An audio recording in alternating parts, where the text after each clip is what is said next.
Wow. Inga Swako. Good for you, Apasa Chirungu. You have agents fighting over you.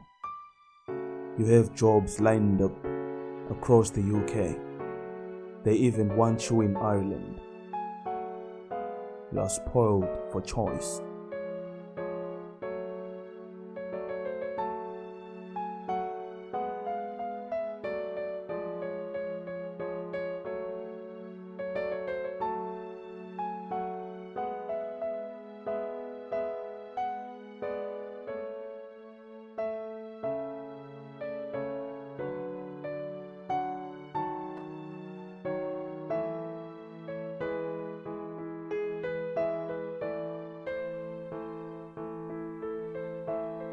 It's time for you kutuyende kwa Queen.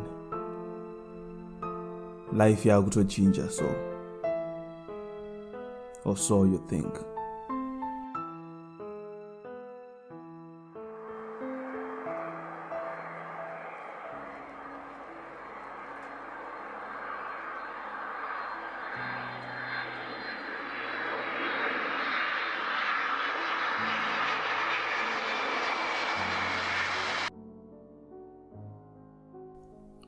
I don't want to sound ungrateful or unappreciative.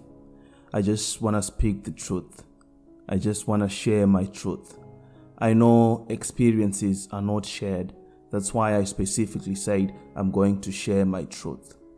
What motivated me to make this video is I've been a member of this other group on Facebook. I think it's Nurses Forum. And I saw this young lady who put up a post sharing information with regards to the cost of living, the bills she has to pay, and the median income one can expect to make when you come to the UK.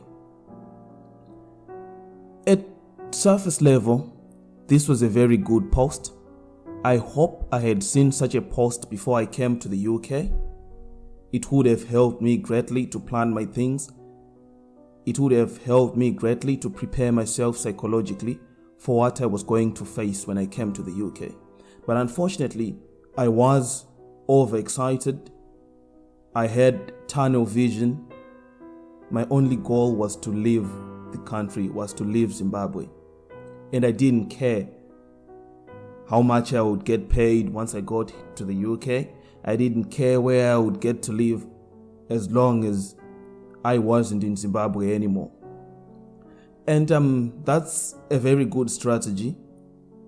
If you are someone like me who doesn't have a family, if you are someone like me who doesn't have kids, who doesn't have immediate dependence, it's a very good strategy. But if you have a family, if you have dependents, if you have kids, a wife, a husband who expects that once you get over here, you take care of them, it is important, it is imperative to take a look at your finances, a deep look at your finances. So as I alluded to earlier on, I spoke about how I saw this post on Facebook. So this post, it was very helpful, very informative, but some people got offended by that post. Many people got offended by that post. And I don't know why people got offended, because that lady was just telling the truth as it is, just explaining it to others so that they could be better prepared when they came over here.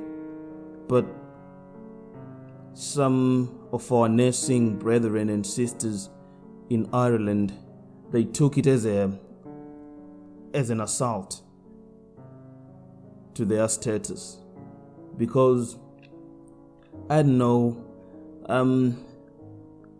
there is this perception that once you get over here, once you come to the UK, you instantly become like being a light.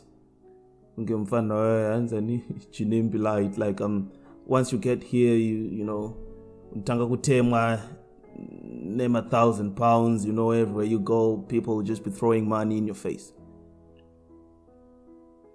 People will be under the impression that as soon as you get here, you instantly become some sort of rich auntie, flexing. But the truth is, when you come here, there are bills to pay. You have to be very organized with your things. You have to know, how to save money, how to invest your money, how to spend your money. Otherwise, unofane malokam, unofane ma extra shifts. And I'm not trying to throw shade at those who do many extra shifts. I do extra shifts myself, but I try as best as I can to work the least minimum hours that I can work. And I do that for the sake of my mental and physical health. Because in England, they'll put you to work. Shanda. If I try to think back about my time when I was working in Zimbabwe, pretty much laid back and low-key. Even when I was a student, I know my student nurses, I know Shandiswa Semadongi. Everybody knows that if you're a nurse, you know that it's common knowledge. But even if you are a student nurse, I'll shande like how you get to work once you get over here. They'll put you to work. So for you to be working like 5 days, it's not good for your health. It's not good for your mental health. It's too stressful. That's why you need to have a plan. That's why you need to know the truth before you even come here, so that you will be better prepared to deal with whatever you have to deal with once you get here. I think it is important to speak openly about these types of topics. It is very important. We should put our ego aside and speak frankly about these things. The first thing you should know is, once you get here, if you are just a regular RGN like me, I had just minimal experience when I came here. I was relatively recently qualified. So when I came over here, I was what they call a band 5. That is as low as a nurse can get over here. And a band 5 doesn't make much money. If you want specifics, you can hit me in the comments, and we can talk on Snapchat, we can talk on Twitter. I can get into specifics, but what I can tell you is a band 5 doesn't make much money. So you have to do extra shifts and all of that to, supplement your income. But basically, just know that a band 5 doesn't make much money. When you come over here, the goal should be, you come over here, you work 2-3 years or whatever. If you are predisposed and inclined to doing further education, more power to you. You'll be able to rise through the ranks. You'll become a band 6, band 7 or whatever, with more responsibility on your shoulders once you get to those levels. But as I said, it will take you a couple of years. You won't just get here and then immediately become a band 6 or 7. You have to work your way up. As I said, it could take you 2, 3 or whatever years. For some of us who have had enough nezechikoro, who have had enough, I've had it up to here, nezechikoro. So what you could do is, you could just lay low, earn whatever you earn until you get your permanent residency. Once you get your permanent residency, you'll be free to do whatever you want. You'll be free to be what they call an agency nurse. And when you hear Vanvachiti Manesa ni Mari UK, Manesa ni Mari UK, for you to really make money as a nurse in the UK, you have to be an agency nurse or a band 6 or 7. That's how you really make money. Vamwe vanoshandisa trick yekuti chero vari maband 5, they do 5-6 shifts a week. I'm not gonna stand here and judge. Do you, boo-boo, if that's your style. But I wouldn't advise, because that would take a toll. On on your body. It will take a toll on your soul.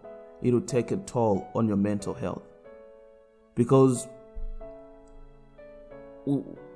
we kind of take it for granted, the big change and the big difference that's between working in Zimbabwe and working here. It's a different culture. You are dealing with people who are different from you. They are so different that it might sound silly when I say it, but they are so different. Even their skin color is different from yours. Their language is different. I know most of us think that we can speak and converse in English. I used to think that I knew how to speak in English. When I came here, I found out that I can't speak any English at all. Because no matter how much you try to enunciate and pronounce your things nicely, someone won't understand you. It might be because that someone, when they just look at you as an African, they expect not to understand because they wouldn't be paying as much attention as they should be. I don't know why. I don't want to make this video, too long. It's just an introduction. I'll get into issues that we face here in detail. I think my next video will be about racism. I'm going to talk about racism because you surely face it. I thought I wouldn't face it when I came here, but I should confess I faced it. Sometimes you won't even know that it's racism. That's what they call covert racism. So that's what I'm going to talk about in my next video. If you have any suggestions, if you have anything that you want to get discussed, just hit me up in the comments. Just tell me what you want to know and I'll make a video about it. This has been Kule Jako. Just an introduction video. I think I'll make much more content for you guys.